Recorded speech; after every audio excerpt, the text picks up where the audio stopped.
A Polícia Federal identificou o pagamento de propinas por parte de organizações criminosas especializadas na adulteração de combustíveis a pelo menos 3 servidores da Agência Nacional do Petróleo.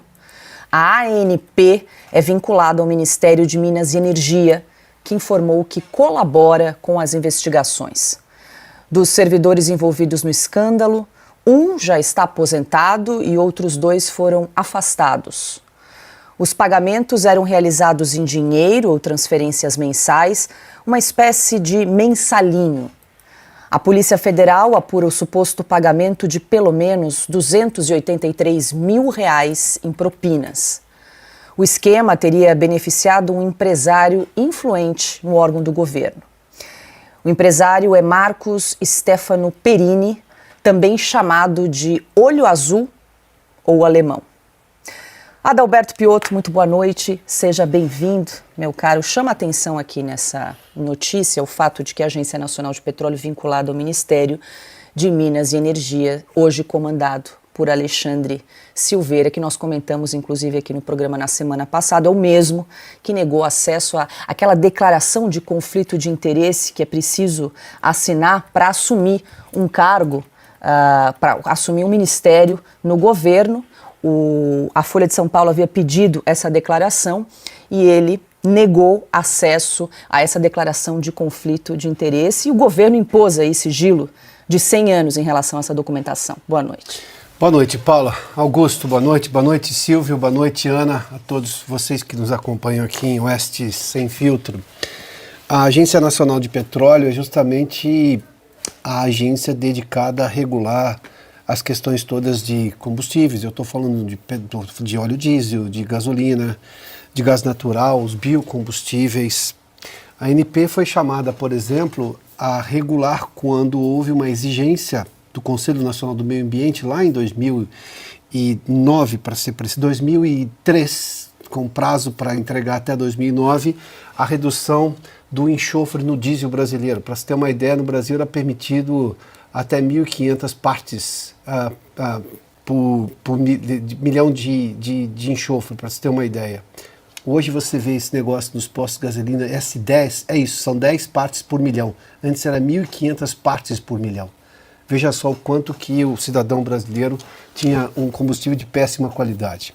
A ANP foi chamada, naquele processo houve um atraso gigantesco pela leniência da Petrobras na época, eu estou falando do final ali 2008, 2009, governo Lula, segundo mandato do governo Lula, a ANP e também o próprio Conselho Nacional do Meio Ambiente, que foi, digamos, fraco na fiscalização e no dever que tem de fazer cumprir a lei, porque isso foi uma determinação do Conselho Nacional do Meio Ambiente. A gente está falando neste momento sobre a atuação do PCC em postos de gasolina. A gente viu o governador de São Paulo, inclusive, falar sobre esse assunto recentemente. Mais de 1.000 postos estaria hoje sob controle do PCC. E tem adulteração de combustível, ou seja, entrega menos do que a bomba está marcando. E mais que isso, é usado para lavar dinheiro.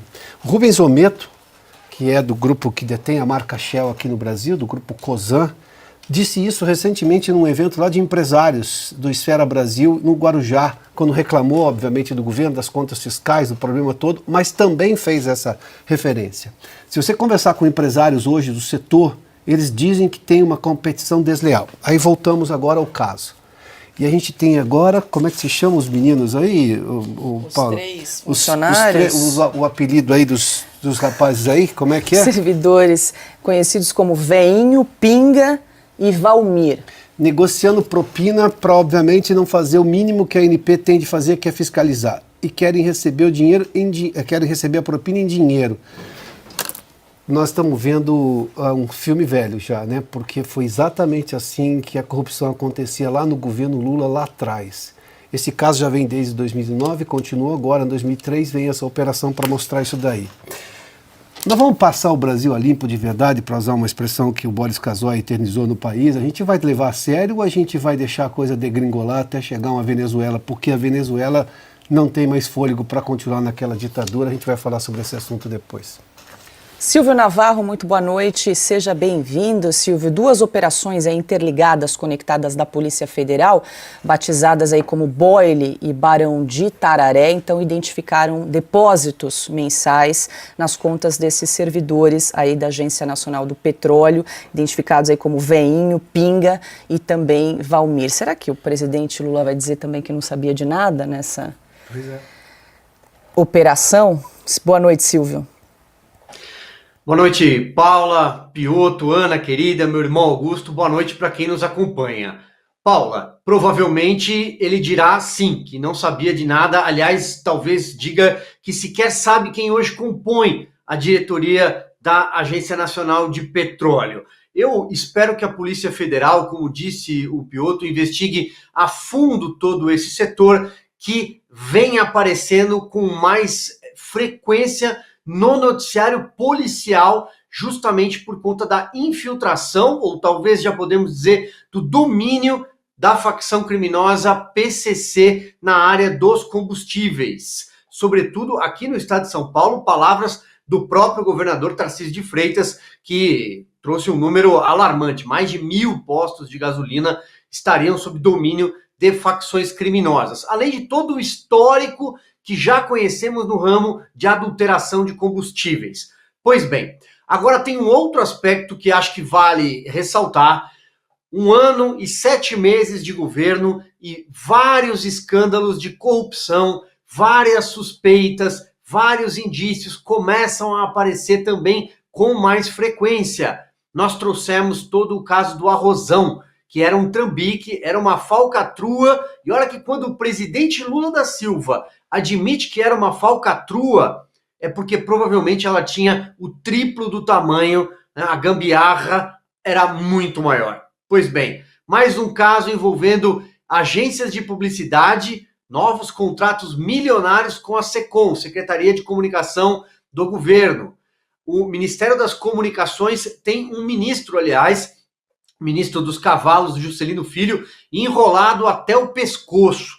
Outras pastas já também foram alvo dos holofotes policiais. Por exemplo, vou citar aqui a pasta da Marina Silva, por conta, inclusive, de uma investigação no Senado, a CPI das ONGs. São vários casos que vão aparecendo. Eu acho que já passou da hora de o Congresso Nacional investigar também com mais afinco todos esses supostos escândalos. Por que eu estou usando suposto? Porque eu acho que a Polícia Federal, embora nesse caso do petróleo esteja à frente, liderando a investigação, eu tenho dúvida sobre a polícia política que se tornou a Polícia Federal no governo do PT. Então eu acho que o Congresso deve agir, tem ferramentas para isso, ferramentas constitucionais, tem prerrogativas em regimento interno e, sobretudo, no caso de uma agência reguladora, é o Senado quem autoriza, quem chancela o nome dos diretores. Augusto Nunes, muito boa noite, seja bem-vindo. Boa noite, Paula, nossa chefe, meu amigo Piotto, meu irmão Silvio, Ana, minha parceira querida. Boa noite a você que nos acompanha. Isso já está virando um tremendo caso de polícia, né? Há poucos dias eu participei de um congresso de revendedores de combustíveis e eles confirmaram a denúncia feita pelo governador de São Paulo, Tarcísio de Freitas. Mais de 1.000 postos de combustíveis já estão sob controle do PCC. Eles também informaram, os que entendem da área, que a mesma organização criminosa controla 3 usinas de etanol. É usinas, né? Usinas de etanol. 3, pelo menos. Portanto, em busca da lavagem de dinheiro, as organizações criminosas, sobretudo o PCC, estão entrando nesse setor também. Isso mostra que é uma área abandonada, porque tudo que está sob o controle de quem pega dinheiro, de quem se mete em negociatas, não pode funcionar direito. Então, como lembrou o Silvio, é caso de polícia e é preciso agir imediatamente.